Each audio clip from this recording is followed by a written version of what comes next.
Good morning students. आज हम नया चैप्टर स्टार्ट करने वाले हैं उच्च पादपों में प्रकाश संश्लेषण। प्रकाश संश्लेषण की क्रिया जैसे कि आप लोग शुरू से पढ़ते आ रहे हैं, हरे पेड़ पौधे जिनमें के जिन हिस्सों में क्लोरोफिल पाया जाता है, सूर्य के प्रकाश की उपस्थिति में जड़ के द्वारा अवशोषित जल और वायुमंडल से अवशोषित कार्बन डाइऑक्साइड की सहायता से पौधे प्रकाश संश्लेषण की क्रिया के द्वारा क्लोरोफिल के अंदर अपने भोजन का निर्माण करते हैं, जिससे वे पोषण, वृद्धि इत्यादि करते हैं और न केवल अपने लिए भोजन का निर्माण करते हैं बल्कि समस्त जीव जगत के लिए भोजन का निर्माण करते हैं। तो इस अध्याय में हम इस अभिक्रिया को डिटेल में पढ़ेंगे, इससे संबंधित प्रयोग पढ़ेंगे, इसके बेनिफिट्स वगैरह सब पढ़ेंगे।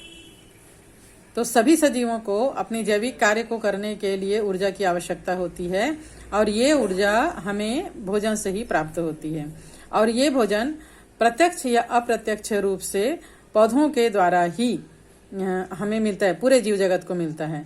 पौधे चूंकि सूर्य के प्रकाश की उपस्थिति में अपना भोजन स्वयं बना सकते हैं, सूर्य की ऊर्जा को भोजन के रूप में रूपांतरित करने में वे सक्षम होते हैं और जीव जगत या प्राणी जगत जो है वो सूर्य की ऊर्जा को डायरेक्ट ऊर्जा में कन्वर्ट करने में सक्षम नहीं होते, इसलिए ये प्रत्यक्ष अप्रत्यक्ष रूप से पेड़ पौधों पर निर्भर होते हैं।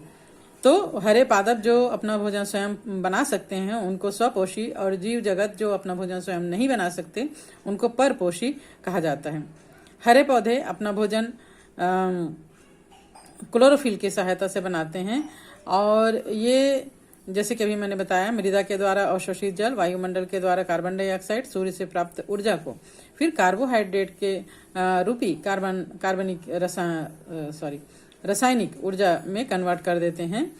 तो इस प्रकार प्रकाश संश्लेषण का अगर हम परिभाषा बोलना चाहें तो हरे पेड़ पौधों के द्वारा, पादपों के द्वारा सूर्य के प्रकाश की उपस्थिति में वायुमंडल से प्राप्त कार्बन डाइऑक्साइड और मृदा से अवशोषित जल को कार्बोहाइड्रेट रूपी रासायनिक ऊर्जा में परिवर्तित करना ही प्रकाश संश्लेषण कहलाता है और इसको समीकरण के द्वारा दर्शाया 6CO2 plus 12H2O is equal to, यहाँ पर प्रकाश और क्लोरोफिल उपस्थित है, C6H12O6 plus 6H2O plus 6O2।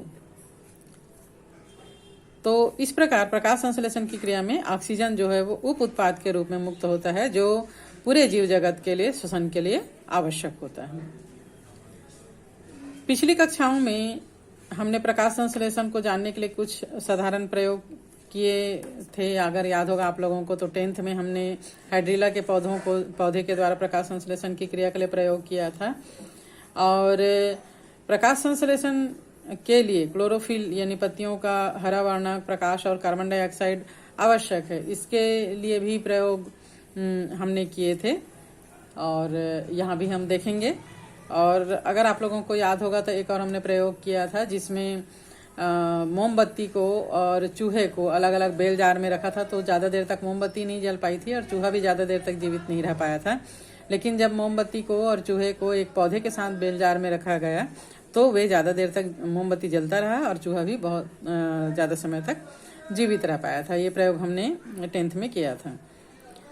तो इसमें जो क्लोरोफिल की उपस्थिति, प्रकाश की उपस्थिति और कार्बन डाइऑक्साइड की उपस्थिति को दर्शाने के लिए इसमें पत्ती वेरीगेटेड लीफ जैसे कि क्रोटन या कोलियम को लेकर प्रकाश में रखा जाए तो स्टार्च का परीक्षण करने पर ज्ञात होता है कि स्टार्च का निर्माण केवल पत्ती के हरे भाग में होता है और जैसे मनी प्लांट वगैरह का पत्ती होता है ना, तो जहाँ पर हरा भाग होता है वहीं पे होता है, जहाँ पे पीला या सफेद भाग होता है वहाँ पर प्रकाश संश्लेषण की क्रिया नहीं होती है।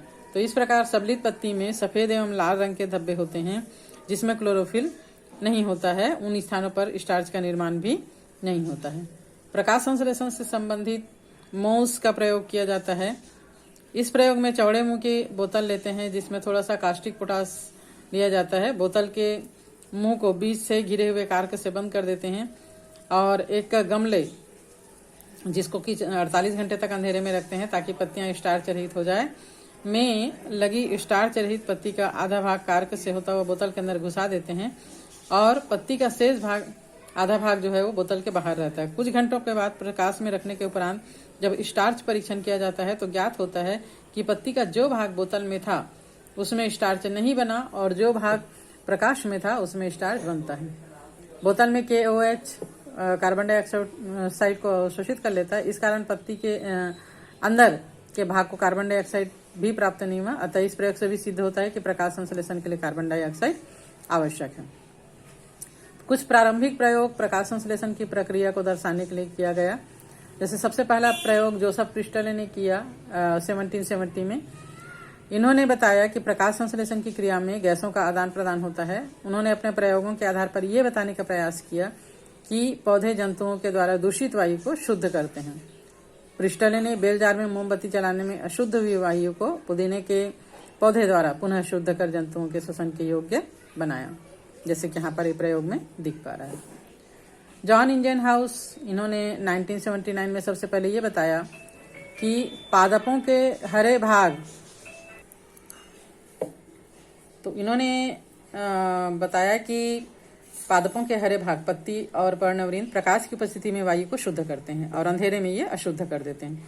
अर्थात प्रकाश की उपस्थिति में पौधे जो है वो वातावरण में ऑक्सीजन गैस मुक्त करते हैं, जबकि अंधेरे में ये भी श्वसन के द्वारा मुक्त हुए कार्बन डाइऑक्साइड को वातावरण में मुक्त करते हैं। अतः इंजनहाउस ने सबसे पहले प्रकाश संश्लेषण की क्रिया में हरे वर्णक और प्रकाश के महत्व को, इंपॉर्टेंस को बताया। इन्होंने अपने प्रयोग में एक जली पौधे के साथ ये दिखाया कि तेज धूप में पौधे के हरे भाग के आसपास छोटे छोटे बुलबुले बन गए थे, जबकि अंधेरे में इस प्रकार के बुलबुले नहीं बने थे। जब इन बुलबुलों की पहचान की गई तो पता चला कि ये ऑक्सीजन गैस है। तो इन्होंने ये साबित किया कि पौधे का केवल हरा भाग ही ऑक्सीजन गैस छोड़ सकता है।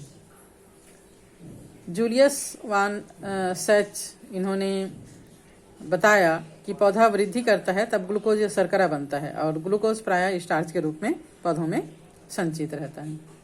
TW एंजिलमैन, इन्होंने प्रिज्म की सहायता से प्रकाश को स्पेक्ट्रमी घटकों से अलग किया और फिर एक हरे शैवाल क्लेडोफोरा को, जिसको कि ऑक्सीबैक्टीरिया के निलंबन में रखा गया था, इनको प्रदीप्त किया।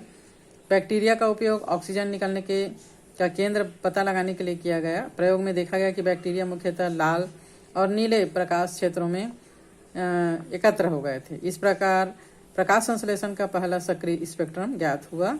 ये क्लोरोफिल A और B के अवशोषण स्पेक्ट्रम से मेल खाता है।